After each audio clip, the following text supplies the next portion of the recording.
अस्सलाम वालेकुम व्यूअर्स, उम्मीद करता हूँ आप सब खैरियत से होंगे। Welcome to my channel.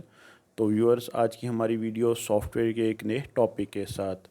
जैसा कि अपनी लास्ट वीडियो में हमने यूएमटी के बारे में पढ़ा था, यूएमटी एमटी के इंटरफेस में फ्लैशर की टैब पढ़ी थी, तो इसी तरह हम आज उसको आगे कंटिन्यू करेंगे और मज़ीद देखेंगे कि उसमें कौन सी टैब्स मौजूद हैं और उस टैब्स के अंदर ऑपरेशन कौन से हैं। तो व्यूअर्स, यहाँ पे वीडियो को शुरू करने से पहले मेरी नए तमाम आने वाले व्यूअर्स से गुजारिश है कि अगर अभी तक आपने हमारा चैनल सब्सक्राइब नहीं किया तो चैनल सब्सक्राइब कर लें, वीडियोस को लाइक कर लें और बेल नोटिफिकेशन का बटन प्रेस करना मत भूलें, ताकि हमारी हर नई आने वाली वीडियो का नोटिफिकेशन आपको मिल सके। और कमेंट सेक्शन में अपनी राय का इजहार ज़रूर किया करें और काइंडली वीडियोस पसंद आया करें तो वीडियोस को लाइक कर दिया करें। तो आज की वीडियो थोड़ी सी लंबी होने वाली है, क्योंकि जो टैब हम पढ़ने जा रहे हैं, एक तो उसके अंदर ऑपरेशन बहुत ज़्यादा हैं और दूसरा इम्पॉर्टेंट ऑपरेशन है जिनको हम डिटेल में पढ़ेंगे। और वक्त आने पे अगर कोई ऐसा फ़ोन हमारे पास आता है जो कि यूएमटी एमटी के या जो ऑपरेशन आज हम पढ़ेंगे उनके रिलेटेड होगा, तो उस पे हम प्रैक्टिकली काम भी करेंगे। तो जैसा कि हमारे पास टैब्स थी यूएमटी एमटी के इंटरफेस आपके सामने ओपन है इस वक्त। इसमें जो टैब थी फ्लैशर की, ये हम कंप्लीट पढ़ चुके हैं। उसके बाद जो टैब है टूल एंड एफआरपी की, आज हमने ये पढ़नी है। और आगे इसी तरह आपको एमटी के वन क्लिक और पार्टीशन मैनेजर नज़र आ रही होगी। तो बेसिकली आज की जो हमारी क्लास है या आज की हमारी क्लास का जो लेक्चर है वो यूएमटी एमटीके में टूल एंड एफआरपी का सेटअप है, जिस पे चल के हमने आज डिटेल वीडियो बनानी है। तो सबसे पहले इसको शुरू करते हैं हम। तो बेसिकली आपके पास ये जो यूएमटी का टूल एंड एफआरपी सेटअप है, इसमें भी आप देखें तो सिलेक्शन जो है वो सेम लाइक फ्लैशर की तरह है। ठीक है, इसको हम डिटेल में पहले देख चुके हैं, लेकिन फिर भी मैं आपको बता दूं। यहाँ पे देखें तो डीए यानी कि डाउनलोड एजेंट डीए की फ़ाइल बेसिकली यूएमटी एमटीके ने अपने यूज़र्स के लिए या यूएमटी यूज़ करने वालों के लिए काम इतना एक आसान कर दिया है कि उसने ये तीनों option, DA option, auth option और आपके पास प्री लोडर का ऑप्शन, लोडर फाइल्स का ऑप्शन, ये तीनों इन्होंने ऑटो पे रख दी हैं। और इन तीनों ने अब इनको डिसेबल तक कर दिया है। मतलब कि आप अगर इनको ना भी सिलेक्ट करें तो ऑटोमेटिकली आप अपना फ़ोन सिलेक्शन के थ्रू यहाँ पे सिलेक्ट करके देन उस पर सॉफ्टवेयर का काम कर सकते हैं। तो यहाँ पे देखें सेम वही फ़िल्टर ड्राइवर्स, अगर ड्राइवर्स इंस्टॉल नहीं हुए जो फ़ोन आप अटैच कर रहे हैं उसके, तो आप ड्राइवर्स इंस्टॉल करवा सकते हैं। नेक्स्ट आपके पास यूज़ डिसेबल ऑथ है। ठीक है, मैंने आपको बताया था अगर ऑटोमेटिक है तो इस पर टिक रहने दें, वरना आपको यहाँ पे ऑथ की फ़ाइल पुट करनी पड़ेगी। और प्री लोडर जो है वो आपके पास ऑटो पे है। तो अब यहाँ पे नीचे चलें तो जो फ़ोन की सिलेक्शन है वो फिर यहाँ पे दो तरीके से है। एक तो आप अपने फ़ोन का ब्रांड सेलेक्ट कर सकते हैं, और जो दूसरा है वो अपने फ़ोन में लगी हुई आईसी या चिपसेट या सीपीयू जो है वो भी आप सेलेक्ट कर सकते हैं। तो बेसिकली मैंने आपको बताया था अगर आप ब्रांड सेलेक्ट करते हैं तो आपका काम आसान हो जाता है और उसमें डेड रिस्क या फ़ोन में फ़ॉल्ट आने का चांस भी बहुत कम होता है। और अगर आप ऐसा फ़ोन जो इस लिस्ट में ना हो और आप इसको ऑफ़ करके या डिसेबल करके आप नीचे आईसी में सेलेक्ट कर लें थ्रू आईसी, जैसे आपके पास ये आईसी है 6582, 6580, 6572, 6571। ठीक है, अगर आप यहाँ से ये सिलेक्ट कर लें और आपका फ़ोन ऊपर ब्रांड में नहीं है तो यहाँ पे आप जब काम करेंगे तो वो आपके अपने रिस्क पे है, फ़ोन डेड भी हो सकता है। तो यहाँ पे जो आप इजी वे है वो यही है कि आप इसको यहाँ से इजीली सेलेक्ट कर लें ब्रांड को। ब्रांड सेलेक्ट करने के बाद जो उसमें मॉडल दिया हुआ है वो सिलेक्ट करें, और सिलेक्ट करने के बाद देन आप इजीली अपना काम कर सकते हैं। ये देखें जैसे, ठीक है, रैंडम फ़ोन आप कोई भी सिलेक्ट कर लें। जैसे आप ओप्पो में सिलेक्ट करता हूँ, ओ दबाएंगे ओप्पो आ जाएगा, कीबोर्ड से ओ दबाना है आपने। तो यहाँ पे देखें आपके पास ओप्पो आ गया। अब ओप्पो में ये मॉडल हैं आपके पास, जो भी आप सिलेक्ट करना चाहें वो इजीली कर सकते हैं। और अगर यहाँ पे वो मॉडल नहीं है लेकिन आपको ये श्योरिटी है वो फ़ोन एमटीके आईसी का है या एमटीके सीपीयू का है, ठीक है, तो आप उसको यहाँ से बाय आईसी भी सिलेक्ट, सीपीयू भी सिलेक्ट कर सकते हैं। तो अब यहाँ पे चलते हैं ऑपरेशंस की तरफ। यहाँ पे जो आपके पास टूल्स में ऑपरेशन हैं मुख्तलिफ आपको ये नज़र आ रहे होंगे। इन टूल्स में जो ऑपरेशन है मुख्तलिफ, इनमें एक कॉमन चीज़ है। वो कॉमन चीज़ ये है कि आपके पास इन ऑपरेशंस में जो सबसे ज़्यादा ऑपरेशन सपोर्टेड हैं वो पासवर्ड ब्रेक के हैं, यानी कि आपके फ़ोन में कोई सिक्योरिटी पिन पैटर्न पासवर्ड है उनके रिलेटेड है, तो आप उसको इजीली यहाँ से ब्रेक कर सकते हैं। जैसे आपके पास यहाँ पे टॉप पे देखें तो ओप्पो अनलॉक है। अब ओप्पो अनलॉक ओप्पो एक स्पेसिफिक मॉडल है, तो ओप्पो अनलॉक का मतलब ये है कि आप ओप्पो के फ़ोन अनलॉक कर सकते हैं, लेकिन उसके लिए यहाँ पे ओप्पो का फ़ोन सेलेक्ट होना ज़रूरी है।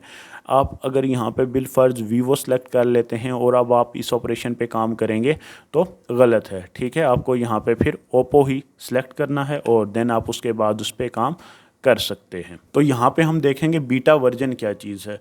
तो beta version basically test version है, ठीक है। टेस्ट वर्जन जैसा कि एक सॉफ्टवेयर डेवलपर है, ठीक है, उसने ये सॉफ्टवेयर बनाया ओप्पो अनलॉक और आगे बीटा लिख दिया। इसका मतलब है कि अभी ये वर्जन या अभी ये ओप्पो अनलॉक वाला मेथड अभी सिर्फ ट्रायल वर्जन पे चल रहा है। इस पर मुख्तलिफ एक्सपेरिमेंट होंगे, मुख्तलिफ टेस्ट होंगे, ठीक है। ये उन्होंने सिर्फ अपने लिए ही एक चीज़ रखी हुई है और इन द फ्यूचर जब वो इस पर टेस्ट या ट्रायल क्लासेस कंप्लीट कर लेंगे और ये जब कम्प्लीटली एक सॉफ्टवेयर बन जाएगा ओप्पो अनलॉक का, देन वो आपके लिए इसको सॉफ्टवेयर अपडेट के थ्रू यहाँ से बीटा हटा देंगे और जस्ट ओप्पो अनलॉक वाला मेथड आपके सामने लिखा हुआ नज़र आएगा। तो बेसिकली आपके पास ये जो ओप्पो अनलॉक बीटा है ये भी लॉन्च नहीं हुआ, ठीक है, यानी कि ये प्रॉपर लॉन्च नहीं है, इसकी प्रॉपर वर्किंग नहीं है, ठीक है। जब प्रॉपर वर्किंग नहीं है और आप अगर इस पे काम करेंगे तो वो आप अपने रिस्क पे करेंगे, ठीक है। अगर आप अपने रिस्क पे करेंगे तो अगर फ़ोन डैमेज हो जाता है, फ़ोन ब्रेक हो जाता है, ठीक है, तो उसके ज़िम्मेदार आप फिर खुद होंगे। तो इसकी ज़िम्मेदार बेसिकली कंपनी नहीं होगी, क्योंकि कंपनी ने आगे वर्जन लिखा हुआ है बीटा। बीटा मतलब अंडर ऑब्जर्वेशन भी आप इसको कह सकते हैं, अंडर टेस्ट भी कह सकते हैं, ठीक है। अब ये ट्रायल वर्जन में है, जब तक कंपनी या सॉफ्टवेयर डेवलपर इस पर अपने मज़ीद टेस्ट या इसको क्लैरिफाई नहीं कर देते, ठीक है, इसको 100% श्योरिटी के साथ यहाँ पे एडजस्ट नहीं कर देते, तब तक ये बीटा यहाँ पे लिखा हुआ रहेगा। और आप अगर इसको यूज़ करना चाहें तो इसके अल्टरनेट मेथड यूज़ करें, आप बीटा वाला मेथड यूज़ नहीं कर सकते, और अगर यूज़ करते हैं तो वो आपके अपने रिस्क पे है। आई होप आपको ये चीज़ समझ आ गई होगी। इसके नीचे आए तो रीसेट लॉक है वीवो, ठीक है, वीवो के लॉक रीसेट कर सकते हैं। उसके लिए आपका यहाँ पे वीवो का फ़ोन सेलेक्ट होना ज़रूरी है। अब यहाँ पे रीसेट मतलब अगर आप उसको फॉर्मेट नहीं करना चाहते, जस्ट रीसेट करना चाहते हैं, तो उसके लॉक आप रीसेट कर सकते हैं। इसी तरह मज़ीद नीचे आएँ ओप्पो रीसेट लॉक। अब ये सेम आपको यहाँ पे ओप्पो का फ़ोन चाहिए, ठीक है, फॉर्मेट नहीं करना तो उसके लॉक रीसेट कर दें। देन आपके पास MI अकाउंट रीसेट। अब MI अकाउंट क्या होता है, Xiaomi के जो फ़ोन हैं, ठीक है, MI के फ़ोन जो हैं उनमें एक अपना अकाउंट होता है फ़ोन का, अगर आप वो रीसेट करना चाहते हैं तो आप रीसेट कर सकते हैं। इस तरफ आ जाएं तो रीड इन्फो, फ़ोन की इन्फॉर्मेशन जो फ़ोन आपका यहाँ पे होगा। अब ये यूनिवर्सल फ़ोन्स के लिए है, ठीक है, आप कोई भी फ़ोन करके उनकी इन्फॉर्मेशन रीड कर सकते हैं। फिर है reset FRP, factory reset protection.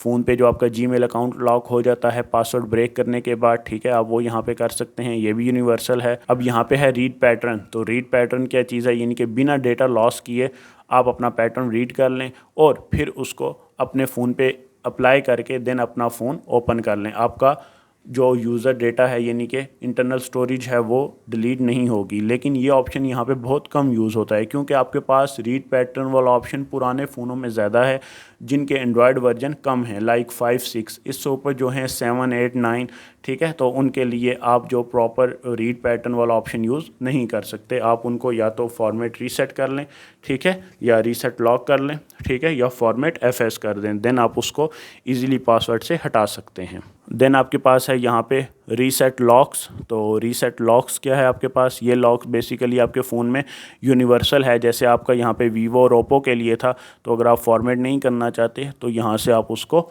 Locks को रीसेट कर सकते हैं। फिर नीचे आपके पास डिसेबल लॉक्स, ठीक है। अब ये डिसेबल लॉक्स यहाँ पे सेम उसी तरह जैसे आपके पास फ़ोन को रीसेट नहीं करना, फॉर्मेट नहीं करना, तो आप उसके लॉक्स को डिसेबल कर दें। अब इस तरफ आ जाएँ तो आपके पास है फैक्ट्री रीसेट 1 मेटा और फैक्ट्री रीसेट 2 मेटा, ठीक है। तो अब यहाँ पे आपके पास बेसिकली मेटा बेसिकली मूड है। जिस तरह आपके पास बूट मूड है, EDL है या मेटा है, तो मेटा भी बेसिकली एक मूड है।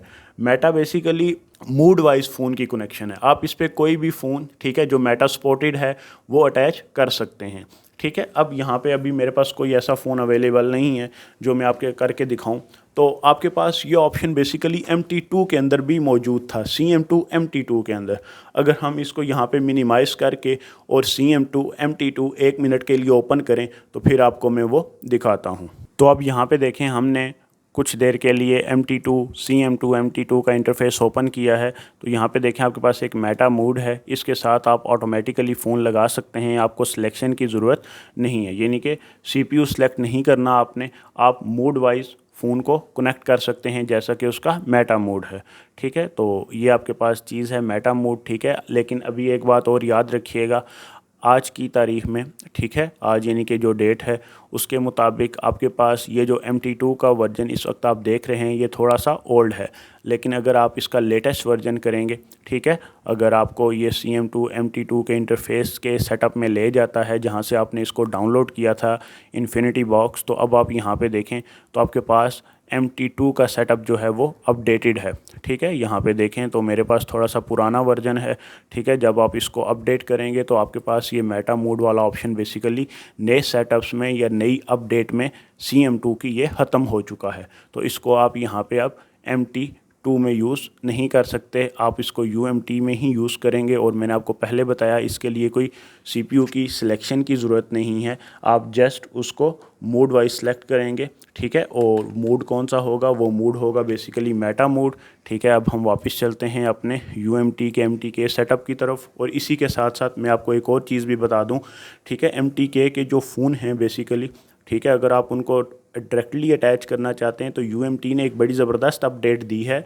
ठीक है, वो अपडेट उसकी MT2 के इंटरफेस के अंदर है। तो याद होगी आपको पहली वीडियो, ठीक है, उसमें हमने जब सेटअप डाउनलोड किया था, तो अगर अभी तक आपने वो वीडियो नहीं देखी तो ऊपर राइट साइड पे आपको लिंक भी आ रहा होगा, तो उसमें एक MT2 का भी जिक्र था। ठीक है, MT2 या MTK T2। तो बेसिकली वो जब आप सेटअप डाउनलोड करेंगे, आगे चल के हम इन द फ्यूचर उस पर वीडियो भी बनाएंगे, बहुत जल्द वो वीडियो आ जाएगी, क्योंकि अब हमारे पास इसकी एक लास्ट टैब ही रह गई है जो कि इस वक्त है पार्टीशन मैनेजर। ठीक है, और MTK 1 क्लिक बेसिकली 2 टैब्स ही हैं, तो इंशाल्लाह उनको हम जल्दी से कंप्लीट करके उस सेटअप की तरफ चलेंगे। और उसमें अपडेट ये है कि आपको सिलेक्शन की ज़रूरत नहीं है, आप डायरेक्टली ऑटो पे भी phone MTK IC MTK CPU वाला भी अटैच कर सकते हैं, और उसमें आप मेटा मोड पे भी अपना फ़ोन अटैच कर सकते हैं। तो यहाँ पे 1 और 2 जो है, 1 जो है वो पुराने फ़ोनों के लिए और 2 जो है वो नए CPUs के लिए है। इसी तरह आप नीचे आ जाएँ तो फॉर्मेट FS है, इरेज FS है, सेफ फॉर्मेट है, इससे आपका डेटा लॉस नहीं होता, फ़ोन फॉर्मेट हो जाता है। और टूल DL इमेज है, बेसिकली फ्लैश करने से या पासवर्ड ब्रेक करने से, ठीक है, आपके फ़ोन में एक ऑन ऑफ वाला जो एरर है उसको दूर करने के लिए ये ऑप्शन यूज़ होगा। और फिर है फॉर्मेट, ठीक है, फॉर्मल सिक्योरिटी, ठीक है, इससे आपका तमाम डेटा, ठीक है, पासवर्ड सब कुछ डिलीट हो जाएगा। देन आपके पास नीचे देखें ओप्पो रीसेट मेथड 1 मेथड 2, ठीक है, ओप्पो को रीसेट करना है आपने। ठीक है, अगर फॉर्मेट नहीं करना तो यहाँ से नए फ़ोनों के लिए मेथड 1 और पुराने फ़ोनों के लिए मेथड 2 यूज़ करेंगे। तो यहाँ पे देखें तो आपके पास रीसेट डिवाइस मेटा, तो बेसिकली यहाँ से ऑपरेशन सेलेक्ट करके देन आप उसको अपनी डिवाइस को मेटा मोड में रीसेट कर लें। तो मैंने आपको बताया है मेटा मोड में बेसिकली जाने का तरीकाकार क्या होता है। उसी तरह फ़ोन की पावर ऑफ़ करेंगे मेटा मोड में, जब आपका फ़ोन जाएगा, ठीक है, तो लेफ़्ट राइट या टॉप बॉटम पे, ठीक है, आपको स्क्रीन पे साथ नज़र आ रहा होगा, ठीक है, लेफ़्ट राइट या टॉप बॉटम पे आपको छोटा सा मेटा मोड लिखा हुआ नज़र आएगा, जो इस वक्त आप मेरी स्क्रीन पे एक पिक्चर की सूरत में देख रहे हैं। तो उसके बाद फिर आप यहाँ से आगे कंटिन्यू करेंगे और आपका फ़ोन अटैच होके मेटा मोड में काम करेगा। बेसिकली आप डायरेक्ट भी इसको अटैच कर सकते हैं। और वॉल्यूम अप डाउन जो बूट मोड में जाने का तरीका था, पहले पावर ऑफ़ करनी है और फिर उसके बाद ये अमल करना है, volume up down insert cable. Then आप यहाँ पे अब इस साइड पे आ जाएं, IMEI रिपेयर के मेथड हैं, रीबूट टू डिसेबल लॉक्स है, ADB में है, ठीक है, NVRAM और टूल्स हैं, ठीक है, और फर्मवेयर एक्सट्रैक्ट है। तो टॉप पे चलें, IMEI रिपेयर क्या चीज़ है, यहाँ पे आप अपने फ़ोन का IMEI नंबर रिपेयर कर सकते हैं जो कि करप्ट हो चुका था। IMEI चेक कैसे करते हैं, *#06# से। और जब आपके फ़ोन का IMEI नंबर करप्ट होगा तो आपके फ़ोन में सिम काम नहीं करेगी या फ़ोन में नेटवर्क रिलेटेड इशू आएगा। तो उसको हम ठीक कौन कौन से मेथड से कर सकते हैं, मेटा मोड में भी कर सकते हैं, ओल्ड मेटा न्यू, यानी कि वही 1 और 2। मेटा वीवो के लिए है ये सिर्फ, ठीक है, यहाँ पे आए, ये ऑटो मेथड है, किसी भी फ़ोन के लिए यूनिवर्सल है ये, ठीक है। इसी तरह यहाँ पे देखें HTC Xiaomi। तो Xiaomi के बाद आपके पास है म्यूज़ो, ठीक है। तो ये बेसिकली मुख्तलिफ ब्रांड्स हैं कंपनीज़ के, ठीक है। इनमें आप अपना फ़ोन, अगर आपके पास कोई ऐसा फ़ोन आ जाता है जो इन ब्रांड्स में से है, उसको फिर उसी पे रखें। बेसिकली उससे ये होता है कि आपका काम आसान हो जाता है और आप इजीली उस पे काम कर सकते हैं सॉफ्टवेयर पे, और एरर के चांसेस या डेड होने के चांसेस या कोई फॉल्ट आने के चांसेस वो बहुत कम होते हैं। और देन आप यहाँ पे अपना जो रिपेयर करने वाला IMEI नंबर है जो उसी फ़ोन के बॉक्स के ऊपर से देखेंगे, ठीक है, या उसी फ़ोन के बैटरी के नीचे से देखेंगे, और यहाँ पे आप नोट करके उसको रिपेयर कर सकते हैं। देन आपके पास यहाँ पे देखें तो रीबूट है, मेटा मोड। किसी भी डिवाइस को आप नॉर्मली लगा के मेटा मोड में रीबूट कर सकते हैं, फैक्ट्री मोड में जा सकते हैं, या फास्ट बूट मोड में जा सकते हैं, जैसे कि हमने FRP वाले सेटअप में पढ़ा था। तो फास्ट बूट मोड कैसा होता है उसकी तस्वीर भी आपको यहाँ साइड पे नज़र आ रही होगी। तो बेसिकली आपके पास fast boot mode, power off करनी है, वॉल्यूम अप, इंसर्ट केबल, आप फास्ट बूट मोड में जा सकते हैं। और उसके बाद यहाँ पे देखें डिसेबल लॉक्स, ADB मोड में कोई भी फ़ोन अटैच कर सकते हैं, चाहे वो क्वालकॉम IC वाला है, चाहे वो मीडियाटेक IC वाला है। तो वो नॉर्मली जैसे फास्ट बूट मोड में जा सकता है, वो ADB में भी आप उसको लगा सकते हैं। डिसेबल लॉक्स अभी आपने देखा था, वही चीज़ है। इंस्टॉल नेविगेशन बार आपके फ़ोन्स के नीचे जो एक बार होती है बैक करने वाली, ठीक है, ऑप्शंस लाने वाली या ऐप्स लाने वाली, ठीक है, आप उसको सेटिंग्स में भी सेट कर सकते हैं, लेकिन नहीं है तो यहाँ से भी कर लें। उसके बाद बैकअप NVRAM, ये आपके पास यही ऑप्शन है IMEI रिपेयर के, नेटवर्क रिपेयर के। अगर आप अपने फ़ोन को फ्लैश कर रहे हैं या पासवर्ड ब्रेक कर रहे हैं तो अपने फ़ोन्स की नेटवर्क फाइल्स का बैकअप ले लें, और फिर उसको अगर वो करप्ट हो जाता है तो ठीक करके फ़ोन फिर उसको NVRAM स्टोर कर दें।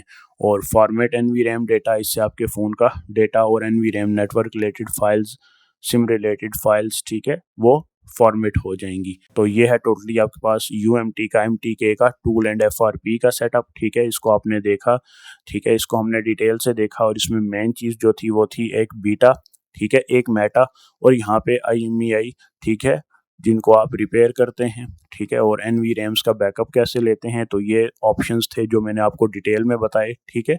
यहाँ पे देखिए एक्सट्रैक्ट फर्मवेयर है, ठीक है, इसके थ्रू आप अपने फर्मवेयर फ्लैश फाइल को एक्सट्रैक्ट कर सकते हैं, सेव कर सकते हैं, बैकअप ले सकते हैं, ठीक है, जो कि बड़ा ही ईजी है। तो बेसिकली आपके पास टूल एंड FRP की जो टैब है UMT MTK के अंदर, ठीक है, मज़ीद इंतहाई आसान ऑपरेशंस के साथ है। फ़ोन की सिलेक्शन इंतहाई आसान है, ठीक है। ऊपर जो आपको DA ऑथ या लोडर की फ़ाइल के ऑप्शन हैं वो भी इंतहाई आसान हैं, जिनको आप ऑटो पे भी अब रख के फ़ोन की सिलेक्शन कर सकते हैं, IC के थ्रू भी और ब्रांड के थ्रू भी। आई होप आपको ये वीडियो पसंद आई होगी। वीडियो पसंद आई है तो लाइक कर दें और कमेंट सेक्शन में अपनी राय का इजहार ज़रूर कर दें। ज़िंदगी रही तो मिलेंगे नेक्स्ट वीडियो में, जिसमें हम MTK 1 क्लिक और पार्टीशन मैनेजर के बारे में देखेंगे। तब तक के लिए खुदा हाफिज़।